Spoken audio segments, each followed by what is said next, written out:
दोस्तों जैसा कि हमको पता है कि आजकल ओलंपिक्स चल रहे हैं और दोस्तों ओलंपिक में बहुत सारे लोग मेडल भी जीत चुके हैं। और दोस्तों आपने कभी ये चीज़ देख के सोचा है कि यार जितने भी ओलंपिक में लोग मेडल जीतते हैं वो फोटो खिंचवाते हुए अपने मेडल को बाइट क्यों करते हैं? या फिर दोस्तों शायद आपने ये नहीं सोचा होगा कि जितने बाथ टब्स होते हैं हमारे यहाँ पे ये सारे इतने छोटे क्यों होते हैं, मतलब कोई बंदा इसमें पैर सीधे कर सकता क्यों नहीं है? दोस्तों आज की वीडियो में हम ऐसे कुछ सवालों का जवाब देने वाले जो कि लोगों के दिमाग में आते हैं पर दोस्तों लोग उनको इग्नोर कर देते हैं। तो चल चलते हैं हमारी आज की वीडियो की तरफ।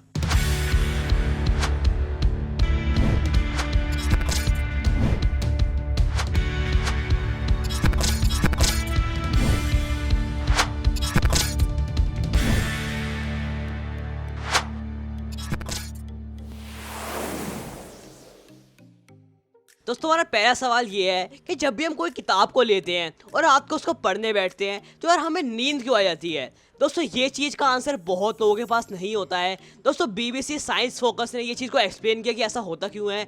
दोस्तों बहुत सारे लोग जिनको रात को नींद आने में बहुत ज़्यादा प्रॉब्लम होती है वो यही करते हैं, वो थोड़ा बहुत पढ़ने की कोशिश करते हैं तो उससे उनको अपने आप नींद आ जाती है। पर दोस्तों ऐसा होता क्यों है? दोस्तों सबसे बड़ा रीज़न इसका ये है कि जब हम कोई चीज़ को रीड करते हैं तो जो हमारा माइंड होता है ना वो हमारे आसपास के सराउंडिंग से अपना सारा दिमाग हटा लेता है और रिलैक्स हो जाता है और वो एक ईज में कोई चीज़ पढ़ने लग जाता है या फिर कोई चीज़ फोकस करता है। तो उससे जो हमारा माइंड होता है वो बहुत रिलैक्स हो जाता है। और साथ ही साथ दोस्तों जब कोई बंदा पढ़ना स्टार्ट करता है तो दोस्तों वो ऑब्वियसली एक रूम में बैठता है जहाँ पे बहुत कम लाइट होती है और साथ में बहुत क्वाइट होता है। और दोस्तों उस टाइम पे वो बहुत ज़्यादा कंफर्टेबल भी होता है जो कि बहुत ही बढ़िया आइडियल प्लेस है सोने के लिए। तो इससे दोस्तों बहुत सारे लोगों को रीडिंग करते हुए रात को नींद आ जाती है। दोस्तों हमारा अगला सवाल ये है कि ओलंपिक में जितने सारे मेडलिस्ट होते हैं, चाहे वो गोल्ड हो, सिल्वर या फिर ब्राउन्स हो, वो अपनी फोटो खिंचवाते हुए हमेशा मेडल को अपने बाइट क्यों करते हैं?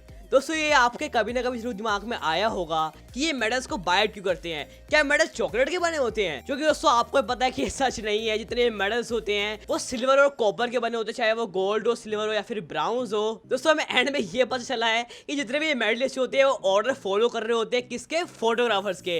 दोस्तों जब कोई बंदा मेडल जीत जाता है तो ऑब्वियसली फोटोग्राफर्स को उनकी फोटो लेनी पड़ती है। तो दोस्तों उस टाइम पे जितने भी फोटोग्राफर या फिर फोटो जर्नलिस्ट होते हैं वो उनकी फोटो खींचते हैं एथलीट्स की और वो कहते हैं कि यार तुम खड़े रहकर स्माइल करने के अलावा भी कुछ चीज करो जिसमें तुम्हारे हैंड का यूज भी हो। तो दोस्तों एक बार ऐसा हो गया था और उसके बाद से हर बंदा इस चीज को फॉलो करता हुआ आ रहा है। दोस्तों हमारा अगला सवाल ये है कि यार ब्राउन एग्स और व्हाइट एग्स में डिफरेंस क्या होता है? जब भी हम कोई दुकान से एग्स लेने जाते हैं तो हमेशा हमारे सामने दो चॉइस होती है कि यार हम ब्राउन एग्स ले या फिर व्हाइट एग्स। जो कि ब्राउन एग्स व्हाइट एग्स से ज्यादा महंगे होते हैं तो हमको लगता है कि जो ब्राउन एग्स है वो ज्यादा हेल्थियर है। पर दोस्तों जो सच है वो इससे अलग है। असल में दोस्तों जैसे कि हमको पता है कि जितने भी हैंस या फिर चिकन्स होते हैं वो दो टाइप के होते हैं, एक वाइट हैंस और एक होते हैं जो थोड़े ब्राउन या फिर थोड़े डार्क हैंस होते हैं। दोस्तों ऐसे ही होता है, जितने भी वाइट हैंस होते हैं वो वाइट एग्स देते हैं और जितने भी ब्राउन हैन या फिर ब्राउन चिकन्स होते हैं वो ब्राउन एग्स देते हैं। अब दोस्तों सवाल यहाँ पे उठता है कि जितने भी ब्राउन एग्स होते हैं वो सही में ज्यादा हेल्थियर होते हैं क्योंकि वो बहुत ज्यादा महंगे भी होते हैं? दोस्तों ऐसा कुछ भी नहीं है, दोनों एग्स बिल्कुल सेम होते हैं। अब लोग बोलते क्यों हैं? क्योंकि दोस्तों जितने भी ब्राउन या फिर जितने भी होल ग्रेन चीज होती है वो बहुत ज्यादा महंगी होती है, जैसे कि ब्राउन ब्रेड या फिर होल ग्रेन व्हीट। तो लोगों को लगता है कि जितने भी ब्राउन या फिर जितने भी होल ग्रेन की चीजें होती हैं वो बहुत ज्यादा हेल्दी होती है, इसलिए वो बहुत ज्यादा महंगी होती है। तो यही रीजन है कि जितने ब्राउन एग्स होते हैं वो महंगे क्यों होते हैं। दोस्तों हमारा अगला सवाल ये है कि जितने भी बाथ टब्स होते हैं वो इतने ज्यादा स्मॉल क्यों होते हैं, मतलब उसमें कोई बंदा अपने पैर सीधे कर पाता क्यों नहीं है? दोस्तों इसका आंसर बहुत ज्यादा स्ट्रेट है, पर पता नहीं लोग यार इसका जो आंसर है वो इतना ज्यादा कॉम्प्लेक्स क्यों बना देते हैं। दोस्तों जितने भी एवरेज बाथ टब्स होते हैं उनकी जो लेंथ होती है वो 5 फीट 32 इंचेस तो होती है हर बाथ टब की। और दोस्तों जैसा कि हमको पता है कि हर कंट्री में, चाहे वो चाइना हो, चाहे वो इंडिया हो या फिर चाहे वो अमेरिका हो, हर एवरेज ह्यूमन बीइंग की जो हाइट होती है वो कम से कम 5 फीट तो होती है, चाहे वो चाइना क्यों ना हो। क्योंकि दोस्तों चाइना के अंदर लोगों की हाइट बहुत ज़्यादा कम होती है बाकी कंट्रीज से, फिर भी दोस्तों उनकी हाइट जो है वो 5 फीट से ज़्यादा होती है। इसलिए बाथ टब्स छोटे बनाए जाते हैं कि कोई बंदा उसमें नहाते टाइम सिंक ना हो जाए।